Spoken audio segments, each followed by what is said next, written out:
कांग्रेस को जीत मिली है।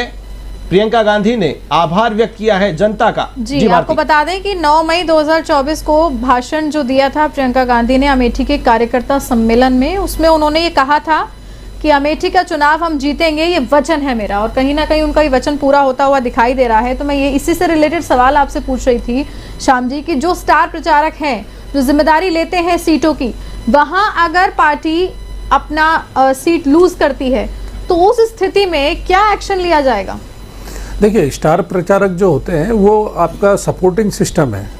स्टार प्रचारक, या फिर ये कह ले जैसे किरोड़ी लाल मीणा की, मैं दौसा की अगर बात करूं, जैसे उन्होंने ये आश्वस्त किया था कि ये सीट में हम जीतेंगे, लेकिन अगर नहीं जीतते तो हम इस्तीफा देंगे। तो इस तरीके की जिम्मेदारी जब कोई नेता लेता है किसी सीट को लेकर और वो सीट लूज कर देती है पार्टी, तो फिर देखिए, इसमें हम ऐसे देखें कि जो अगर किरोड़ी लाल जी ने कोई बात कही है, सीनियर नेता हैं जी, तो अगर उन्होंने कोई स्टेटमेंट दिया तो वो उनका व्यक्तिगत निर्णय हो सकता है। वो पार्टी का निर्णय नहीं कि पार्टी उनसे बोले कि इस्तीफा दें, वो उनका व्यक्तिगत निर्णय है कि उन्होंने कोई स्टेटमेंट दिया अगर इस तरह का। लेकिन पार्टी की तरफ से इस तरह का कुछ भी नहीं है।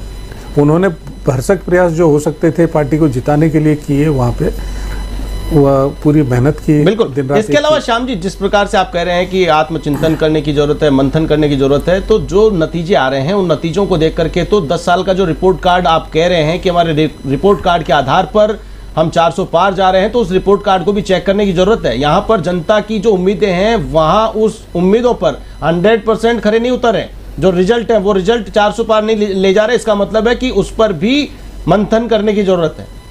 देखिए आशीष जी, अगर हम 400 की बात करें तो लक्ष्य हमने रखा था और उसके लिए मेहनत भी की, सभी ने, पार्टी के एक कार्यकर्ता ने मेहनत की। लेकिन जिस प्रकार से झूठ फैलाया गया, मैंने भी आपको बताया कि आरक्षण खत्म करने का, संविधान बदलने का, लोकतंत्र का, और इस तरह की जो बातें, जो भ्रम जाल फैलाया गया, उसमें कहीं ना कहीं मुझे लगता है कांग्रेस कुछ हद तक सफल रही है। उसी का परिणाम है कि आज तो जब जीत बीजेपी की होती है तब भी क्या आप तब ये कहें कि बीजेपी ने भ्रम फैलाया था? नहीं, भारतीय जनता पार्टी में जो भी बोला जाता है वो किया जाता है। आप देखेंगे 2014 से लेकर के जितने वादे किए थे लगभग सभी वादे पूरे किए गए। 1 साल की 2 करोड़ नौकरियां देने का भी वादा किया था। देखिए, रोजगार देने की बात हुई थी, 5 साल में 10 करोड़ नौकरियां, रोजगार देने की बात, आधा भी पूरा नहीं हुआ है। रोजगार देने की बात हुई थी, आप उस चीज को समझिए। सरकारी नौकरी तो सीमित है, रोजगार देने की बात हुई थी। आप अगर उठा के देखेंगे तो आज की तारीख तक लगभग 18 करोड़ मुद्रा लोन केवल नए उद्यमों को रोजगार के लिए दिया गया। श्याम जी, रोकना चाहूंगा, बड़ी खबर राजधानी जयपुर से। कॉमर्स कॉलेज में अतिरिक्त पुलिस फोर्स बुला ली गई है। काफी नजदीकी मुकाबला कांग्रेस और बीजेपी के बीच में, अनिल चोपड़ा और राव राजेंद्र सिंह के बीच में काफी क्लोज मुकाबला देखने को मिल रहा है। तो वहीं एहतियात के तौर पर पुलिस फोर्स बुला ली गई है।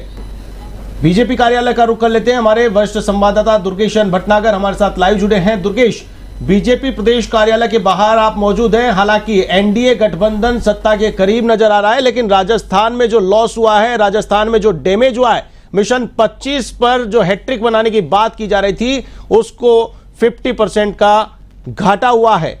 कैसा माहौल बीजेपी प्रदेश कार्यालय में?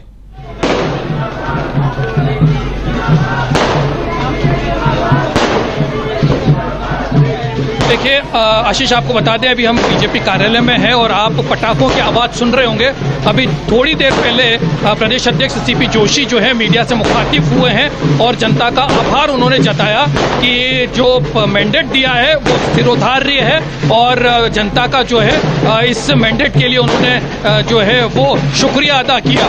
और कुछ नहीं बोले, उन्होंने कहा कि हम जो है एनडीए जो है वो तीसरी बार जो है वो सरकार बनाने जा रही है। आप देख सकते हैं मेरे पीछे किस तरीके से बैंड बाजों के साथ पटाखों की जो आवाजें आप सुन पा रहे हैं, कि यहाँ पर आतिशबाजी की जा रही है, खुशी मनाई जा रही है, लेकिन जो चेहरे पे हंसी और खुशी नजर आनी चाहिए वो नजर नहीं आ रही है। जी आशीष, तो कहीं न कहीं जो 25 का मिशन था, उस 25 के मिशन में लगभग 11 सीटें बीजेपी गंवा रही है राजस्थान में। हालांकि सरकार बनी थी मध्य प्रदेश में, 29 की 29 सीटों पर बीजेपी लीड कर रही है। तो ये चिंता की जो लकीरें हैं, जिस प्रकार की उठापटक की आहट है, वो यहां नजर आ रही है। जिस प्रकार से किरोड़ी लाल मीणा ने इस्तीफा देने की बात की है,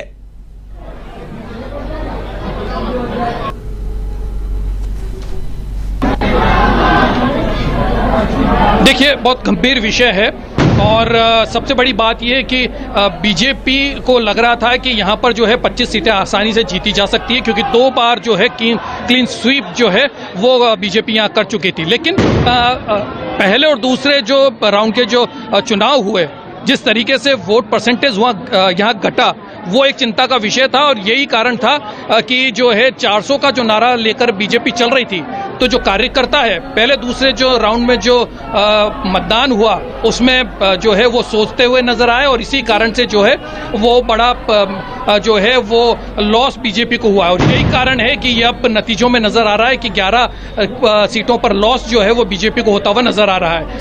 योगेश, आप बने रहिए लगातार हमारे साथ। फिलहाल के लिए आपको रोकना चाहेंगे, एक छोटे से ब्रेक के लिए यहाँ पर हम रुक रहे हैं। लगातार अपडेट्स आपको चैनल के माध्यम से हम देते रहेंगे। एक छोटा सा ब्रेक, तुरंत लौट रहे हैं, आप देखते रहिए A1 TV।